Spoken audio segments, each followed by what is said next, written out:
Hello there, all you amazing people. Today we're going to talk about something. Well, it is kind of funny. It's Linux, as you can see here, but it's also about monitors. And this is, I think, there's a little bit of a personal journey that I went through, and I think most people, just like I did, are using their monitors wrong on Linux. And what I mean by that is that I've noticed that this is Linux Mint. It could be Pop OS. Could be whatever OS it is.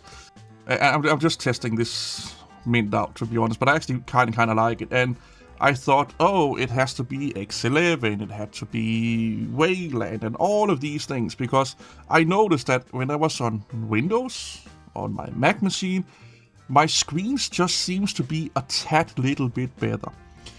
And I will also preface this with saying, if you have crappy monitors, you will not noticing it as much as if you have good monitors.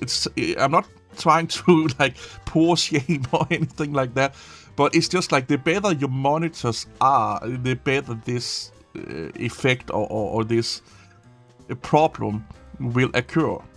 When I was using 1080p, $10-20 monitors that is 10-20 years old, ghosting was all over the place, they all look bad, and blah blah blah blah blah. And also, I just noticed I really need to clean my glasses, but it's been a rough day. So I went out on a really long journey to figure out why that is, and there's a lot of reasons why screens can look better on Windows and Mac, and it has to do with a lot of technologies, proprietary things, and drivers. And this also mean that you may use your monitor wrong on Windows and Mac OS if you don't install your drivers. Why do I need monitor drivers? Well, they want to push their suites of software that most of it is fucking bullshit and meaningless. But there's one thing that is universal for Mac, Windows, and Linux, and it's color profiles. And they are really important. And I will show you that here on my Mint here. So if I go into settings, you see color here. So the thing with Windows and Mac OS, especially Mac OS, they already, for most popular monitors, have or will get color profiles by itself. You don't have to go in and do that. Windows sometimes do and sometimes don't. Linux, I've noticed, don't do that at all. And you can see here, this is my capture card. I have a Dell monitor, and I plugged it into this laptop, and it will show up here in the color profile here. And you can see here it says uncalibrated. That don't mean you have to go out and buy an expensive calibration tool and put it on and have the right lighting and circumstances and sit and fine tune it for hours. No, it just means that it don't have the factory settings. How do you get that? Well, you need a file. And I do full screen of this, so it's hopefully a little bit better to see. And it's what is it called? Is it in this one here? No, it's not in that one. It's called ICM file. So you can go and search the internet by your monitor name, model, and then ICM file. I think this is also called something else. I can't remember it. And you will get this file. This is the file you need to import into good old Color Manager here. What you should do is go onto the manufacturer's website. If they have an ICM file, download that, or if you are a keen-eyed, eagle-eyed listener or viewer, you will see here I have a Dell S27, S21, DS monitor A mobile driver EXE. And the good thing about EXEs is most of them is basically just zip files, basically, roughly, blah blah. And that means that you can, if you put it into a new folder here, create new folder, we will just call it boop, because we are mature adults. We will cut this, we'll put it in here, paste it in here, right click, extract here. And you can see now you get the monitor. So don't be afraid of going download your Windows install file. So do that for your monitor. And then take this file. Go into your settings, depending on what desktop environment you're using, where if they have I think most desktop environments have a color profile, or you can do it in the command line the really, really irritating way. And then you just click here and you find your monitor, and you add a profile, and it will show up. And I am not exaggerating here if I say it's night and day. If you go in here and it says not detected, or this will still say uncalibrated, the monitor name, but down here you will have like the Linux standard file, and you have the new the added file that you do here. I don't know if you can even see if I have it here. Here, the Dell color profile DS. So when I plug in my Dell, this will automatically pick that one up right now. And I noticed straight away, the Dell monitor is not a great monitor. It's an entry-level 27-inch office monitor. But the reds was more vibrant. Every color popped a little bit more. It didn't look as dull as I'm used to with Linux.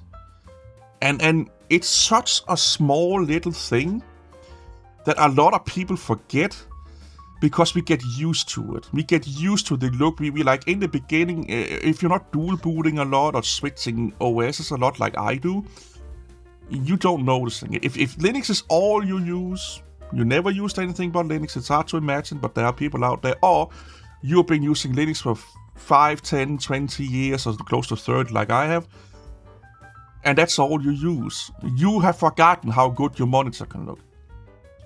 And it goes a little bit the same with Windows and Mac OS. To get the best out of your monitor, even the built-in monitor profiles are only like decent. You need to buy these like spider thing you put on the monitor, and you dial in the colors compared to your room lighting, where you are with the sun and all of that shit, and then you get like color out of it. It's a little bit overkill unless you have like a $1,000+ monitor. If you just have monitors like, gaming monitors like you and me probably have, that's like a few $100. Don't do that. It's overkill. But if you are working with anything with photos or video, and you need the best representation of that file, so you want as natural as possible as you monitor allowed colors, you need this color profile, because it's calibrated to be like, what is it, DCI-P 95 or sRGB 902 or 200%. You know all these technical terms about how accurate color it has. But you need to use the profile. On all the distributions I have looked at, even Ubuntu and the big one, this is Mint, big one, Pop OS and Arch, whatever the fuck you want to call it, all of these machines and OSs or distributions, whatever you want to call them, I have not found one yet. There may be one out there where when you go in here, they actually have color profiles in there. You are doing yourself a disservice. Your games will look better, your UI will look better, and you will enjoy it more. And it's such a small little thing you can do. Search the monitor on Google or Bing or whatever you want to search on. Download the exe file, unzip it, extract it, and there should, in most cases, be like an ICM file in there. If not, Google your monitor name and then ICM file. Don't Google for Linux, but just Google Asus 10,000 read monitor, 10,000 hertz ICM, or no live gaming monitor ICM, and you should, in some instances, be able to either get the driver that you need, or there will be maybe ICM files out there. There may even be user-created ICM files where users has been like, well, to get the best out of your monitor, use this file, where someone has calibrated it even better than maybe the factory. So my Dell actually came with a certified calibration certification. My Asus monitor, my main monitor, also came with a calibration certification. If they do that, if those are in with your monitor, that means that they've been calibrated in the factory to be as good as they can for as many things as possible, from office to gaming to production, whatever it is. And I will recommend using that as a standard. A lot of people have learned nowadays that by default, even on Linux, a lot of monitors, they just want either 30 or 60 hertz, mostly 60 hertz. And they buy a really, really expensive monitor that can do 10 billion fucking hertz per second, or FPS, whatever you will say. But it's only running 60, but they think they're getting 144, 120. So nowadays, most gamers and somewhat tech-savvy people know that they have to go in here and set the refresh rate. Not a lot of people, if any, talk about the color profile, because it is super important. I need to find the one for my Lenovo laptop here, that you all saw in the system information here. My good old Lenovo here, I don't have a Lenovo ships with crappy monitors anyway, but that color profile for Lenovo would technically, or should technically, give you a better color profile. It's not guaranteed, but it should. I noticed it on my Dell when I use that, and it's hard to show, especially because YouTube compresses videos, so it's really, really hard to see video quality changes on YouTube. It's one of those, like, trust me, if it's like drastically different, like if you go from black to color, or you go from like super unsaturated to oversaturated, that can be somewhat easy to see. But these little things with the color profile are not like night and day. They may be for you, but they're not for YouTube. They're not as drastic, so it can be a little bit difficult to see. Actually, fun thing is, a lot of people on YouTube actually put extra saturation on their videos because YouTube's compression desaturate the colors quite a lot, but that's another talk. So yeah, figure out your monitor. On my Dell, like I said, I forgot to say that the reds, the yellows, and the blacks, they pop more. It was a little bit like they got a little bit more saturation to them that I was used to from Windows. And that made me be like, oh, I'm rethinking running Linux non-stop as my main system now, because that was one of the things I hated about Linux, that I started to notice the better quality monitors I got, that they just looked worse on Linux, but looked great on Windows and Mac OS. And nobody told me that it was the color profiles. They were like, oh, it's because of the rendering backend, X11 or Wayland, or compatibility with Linux and your monitor and all that shit. It was until I just was goofing around and I found this here. I know it's been there forever, but I never really used it, because who the fuck think about using color profiles? Unless you're like a graphical artist or something like that. So I just clicked it and it says uncalibrated, not specified, uncalibrated. I'm like, not even Windows do this. Like, they all have like profiles. Like, if you use HDR on Windows to get the best HDR performance, you need an HDR color profile that you use with your HDR monitor. So I'm like, what the fuck is going on here? And then I sent out to see if I could find one of those ICM files, and that turned into Excel files that then turned into unzipping them, and then they say not a lot of people talk about this, sadly enough. And if you have a really decent monitor, like just a mid-range gaming monitor, you will see a different. You will see a good different. Depending on your monitor and how the standard calibration for Linux are, which is just, I guess, just like an EQ that's just like flat, you may see a drastic difference that will make it like, holy shit, it's like getting an upgraded monitor. So I highly recommend you do this. Again, this is on Mint. Google how to set color profiles on your favorite distro or desktop environment, and you will thank yourself for doing this little thing. And it don't take long to get the exe. In my opinion, there should be like a ICM database out there. Maybe we can make that. I don't know. Make a website with all the ICMs. I don't fucking know. Any questions?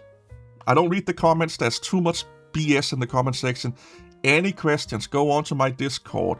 We have a tech room in there, and then say like, monitor, or like, can you guys help me with getting the ICM for my monitor? And if I don't do it, there will probably be people in there that can help you out with it. I'm sorry about the comment section, but it's just, there's a lot of good comments there, but there's mostly not good comments there. And it's anything from, let me write a 10,000 pages novel to say that I think I'm the smartest person in the universe, like the commenter, to just, first throw away. And to sit and sift through and find, good comments there is just, it takes too much time, man. It's just way easier to do that on Discord, because most people that go onto Discord is actually people that want help and don't want to sit there and pretend like they're the smartest person in the room, because nobody is the smartest person in the room. But yeah, I hope this helped out. See you all later. Bye-bye.